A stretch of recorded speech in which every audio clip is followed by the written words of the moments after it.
ಈ ವರ್ಷ ಜಿಲ್ಲೆಯಲ್ಲಿ ಮತ್ತು ರಾಜ್ಯದಲ್ಲಿ ಯೂರಿಯಾ ಗೊಬ್ಬರ ಮತ್ತು ರಸಗೊಬ್ಬರಗಳ ಕೊರತೆ ಅತಿ ಹೆಚ್ಚು ಎದ್ದು ಕಾಣ್ತಾ ಇದೆ. ವಿಶೇಷವಾಗಿ ಹಾವೇರಿ ಜಿಲ್ಲೆಯಲ್ಲಿ ಅತಿ ಹೆಚ್ಚು ಮಳೆಯಾಗಿದೆ. ರೈತರು ಬಿತ್ತಿದ್ದು ಬೆಳೆ ಎರಡೆರಡು ಸಾರಿ ನಾಶ ಆಗಿದೆ.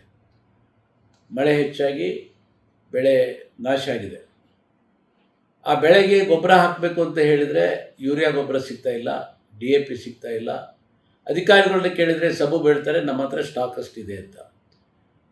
ಕೃಷಿ ಜಂಟಿ ನಿರ್ದೇಶಕರ ಪ್ರಕಾರ ಹಾವೇರಿ ಜಿಲ್ಲೆಗೆ 66,000 ಮೆಟ್ರಿಕ್ ಟನ್ ಬೇಕು. ಆದರೆ ಅವರು ಇಲ್ಲಿವರೆಗೂ ಬಂದಿದ್ದು ನಮ್ಮ ಜಿಲ್ಲೆಗೆ 55,433 ಟನ್ ಬಂದಿದೆ ಅಂತ ಹೇಳ್ತಾರೆ. ಇದರಲ್ಲೇ ಕಾಣ್ತಾ ಇದೆ 13 ಲಕ್ಷ ಟನ್ ಮೆಟ್ರಿಕ್ ಟನ್ ಕೊರತೆ ಆಗಿದೆ. ಇದರ ಜೊತೆಗೆ ಕಾಳಸಂತೆಯಲ್ಲಿ ಗೊಬ್ಬರ ಮಾರಾಟ ಆಗ್ತಾ ಇದೆ. ರೈತರಿಗೆ ಸೊಸೈಟಿಯಲ್ಲಿ ಗೊಬ್ಬರ ಸಿಗ್ತಾ ಇಲ್ಲ, ಅಂಗಡಿ ಸಿಗ್ತಾ ಇಲ್ಲ. ಆದರೆ ಕಾಳಸಂತೆಯಲ್ಲಿ ಯಥೇಚ್ಛವಾಗಿ 1 to 2 ರೇಟ್ ಕೊಟ್ಟರೆ ಗೊಬ್ಬರ ಸಿಗೋಂಥ ಕೆಲಸ ಇಲ್ಲಿ ನಡೀತಾ ಇದೆ. ಇದ್ರ ಜೊತೆಗೆ ಇನ್ನೊಂದು ದೊಡ್ಡ ದುರಂತ ಅಂತ ಹೇಳಿದರೆ ಎಲ್ಲ ಯೂರಿಯಾ ಗೊಬ್ಬರಕ್ಕೆ ಮತ್ತು DAPಗೆ ಬೇರೆ ಬೇರೆ ರಾಸಾಯನಿಕ ಗೊಬ್ಬರಗಳನ್ನು ಮತ್ತು ಕೆಮಿಕಲ್ಸ್ಗಳನ್ನು ಲಿಂಕ್ ಮಾಡ್ತಾಯಿದ್ದಾರೆ. ಈ ಸಂಬಂಧಾಗಿ ನಾನು ಬೆಂಗಳೂರಿನ ಅಗ್ರಿಕಲ್ಚರ್ ಕಮಿಷನರ್ಗೆ ಮಾತಾಡಿದ್ದೆ, JD ಅವರಿಗೆ ಮಾತಾಡಿದ್ದೆ. ಈ ಲಿಂಕ್ ಮಾಡ್ತಿರೋದೇನು ಅಂತ ಹೇಳಿದರೆ ಗಾಯದ ಮೇಲೆ ಬರೆ ಎಳೆದಾಗೆ ರೈತರಿಗೆ ಈಗಲೇ ಸಾಕಷ್ಟು ಸಂಕಷ್ಟಕ್ಕೆ ಸಿಕ್ಕಾಕೊಂಡಿದ್ದಾರೆ. ಅದರ ಮೇಲೆ ಮತ್ತೆ ಆ ಗೊಬ್ಬರ ಜೊತೆಗೆ ಮತ್ತೆ ಲಿಂಕಿಗೆ ದುಡ್ಡು ಕೊಟ್ಟು ತೊಗೊಂಬರೋಂಥದ್ದು ದೊಡ್ಡ ದುರಂತ ಅಂತ ಹೇಳಿದರೆ ತಪ್ಪಾಗಲಿಕ್ಕಿಲ್ಲ.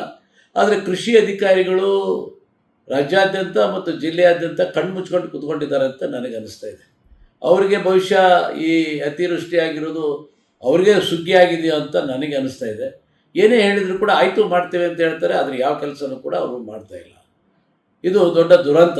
ಮತ್ತು ಕೊಟ್ಟಂಥ ಗೊಬ್ಬರ, ವಿಶೇಷವಾಗಿ DAP ಗೊಬ್ಬರ ನೀವು ನೀರಲ್ಲಿ ಹಾಕಿದರೆ ಅದರಲ್ಲಿ ಮಳಲು ಬರ್ತಾಯಿದೆ, ಅದು ಕೂಡ ಡೂಪ್ಲಿಕೇಟ್ ಆಗ್ತಾಯಿದೆ. ಯಥೇಚ್ಛವಾಗಿ ಕಾಳಸಂತೆಯಲ್ಲಿ ಇವತ್ತು ಕಲುಷಿತ ಮತ್ತು ಕಳಪೆ ಗೊಬ್ಬರ ಮಾರಾಟ ಆಗ್ತಾಯಿದೆ. ಕಳಪೆ ಗೊಬ್ಬರ ತಗೊಂಡು ರೈತರು ಭೂಮಿಗೆ ಹಾಕಿದರೆ ಇನ್ನು ಯಾವ ರೀತಿ ಬೆಳೆಯನ್ನು ಬೆಳೀಲಿಕ್ಕೆ ಸಾಧ್ಯತೆ ಇದೆ? ಕಳಪೆ ಗೊಬ್ಬರದ ಬಗ್ಗೆ ಯಾವುದೇ ನಿಯಂತ್ರಣ ಇಲ್ಲ. ಕೃಷಿ ಇಲಾಖೆಯ ಜಾಗೃತ ವಿಭಾಗ ಏನು ಮಾಡ್ತಾ ಇದೆ? ನಾವಿದ್ದಂಥ ಸಂದರ್ಭದಲ್ಲಿ 2 ಜಾಗೃತ ದಳಗಳನ್ನು 4 ಮಾಡಿ ರಾಜ್ಯಾದ್ಯಂತ ಗೊಬ್ಬರದ ಗೋಡೌನ್ಗಳ ಮೇಲೆ ದಾಳಿ ಮಾಡಿ ಎಲ್ಲೆಲ್ಲಿ ಅಕ್ರಮವಾಗಿ ಸಂಗ್ರಹಿಸಿಟ್ಟಿರ್ತಾರೆ ಅದನ್ನು ಹೊರಗೆ ತರ್ತಾ ಇದ್ವಿ. ಕಲುಷಿತ ಕಳಪೆ ಗೊಬ್ಬರಗಳನ್ನು ಪತ್ತೆ ಹಚ್ತಾ ಇದ್ವಿ, ರೈತರಿಗೆ ಅನುಕೂಲ ಮಾಡಿಕೊಟ್ಟಿದ್ವಿ.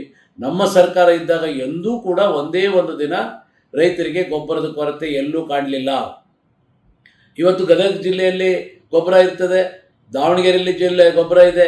ಇವತ್ತು ಆ ಗೊಬ್ಬರ ತಗೊಂಡು ಇಲ್ಲಿ ಕೊಡ್ಬೋದು. ದಾವಣಗೆರೆಯಲ್ಲಿ ಇನ್ನೂ 2 ತಿಂಗಳ ಮೇಲೆ ಒಂದು ತಿಂಗಳ ಮೇಲೆ ನಾಟಿ ಮಾಡ್ತಾರೆ.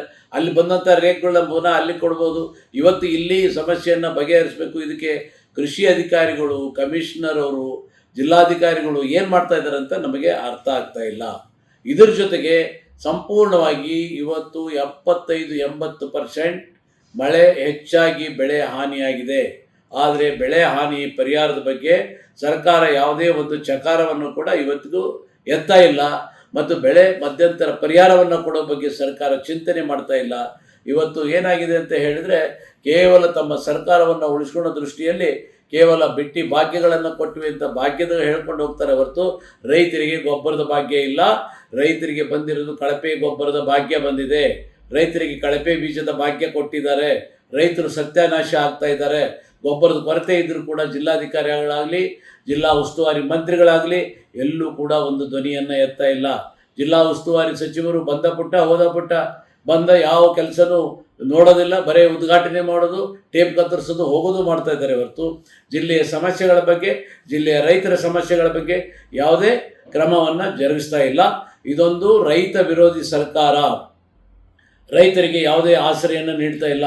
ನಾನು ಈಗಾಗಲೇ ಜಿಲ್ಲಾಧಿಕಾರಿಗಳ ಹತ್ರ ವಿನಂತಿ ಮಾಡಿದ್ದೆ, ಮಿಡ್ ಟರ್ಮ್ ಇನ್ಶೂರೆನ್ಸನ್ನು ನೀವು ಕ್ಲೈಮ್ ಮಾಡಿ ಅಂತ ಹೇಳಿದ್ದೆ. ಅದಕ್ಕೆ ಪರಿಹಾರಕ್ಕೆ ಅವಕಾಶ ಇದೆ, ಮಧ್ಯಂತರ ಪರಿಹಾರ ಕೊಡಲಿಕ್ಕೆ ಅವಕಾಶ ಇದೆ. ಎಷ್ಟೋ ಕಡೆ ಬಿತ್ತನೆ ಆಗಲಿಲ್ಲ, ಪ್ರಿವೆಂಟಿವ್ ಸೋಯಿಂಗ್ ಮಾಡ್ಬೋದಾಗಿತ್ತು, ಅದನ್ನು ಕೊಡ್ಬೋದಾಗಿತ್ತು. ಆದರೆ ಬೆಳೆ ನಾಶ ಆಗಿದ್ದಕ್ಕೆ ಕೂಡಲೇ ರೈತರಿಗೆ ಪರಿಹಾರ ಕೊಡದೆ ಹೋದರೆ ರೈತರು ಯಾವ ಮಟ್ಟಕ್ಕೆ ಪಾಪ ಬದುಕ್ತಾರೋ, ಅದು ಯಾವ ಇದಕ್ಕೆ ಹೋಗ್ತಾರೋ ನಾನು ಅದನ್ನು ಹೇಳಕ್ಕೆ ಬಯಸೋದಿಲ್ಲ. ಇವತ್ತು ರೈತ ಬಾಂಧವರಲ್ಲಿ ಒಂದೇ ವಿನಂತಿ ಮಾಡೋದು, ಸರ್ಕಾರ ಈ ರೀತಿ ನಿಮಗೆ ವಿರೋಧ ಮಾಡಿದೆ ಅಂದ ತಕ್ಷಣ ಯಾವುದೇ ಕೆಟ್ಟ ನಿರ್ಧಾರಗಳನ್ನು ತಗೊಳ್ಳೋಕೆ ಹೋಗಬೇಡಿ. ಆತ್ಮಸ್ಥೈರ್ಯದಿಂದಿರಿ. ಮುಂದಿನ ದಿನಗಳು ಒಳ್ಳೆಯವು ಬರ್ತವೆ. ನಾವು ನಿಮ್ಮೊಂದಿಗಿದ್ದೇವೆ. ನಮಸ್ಕಾರ. ಜೈ ಹಿಂದ್, ಜೈ ಕಿಸಾನ್.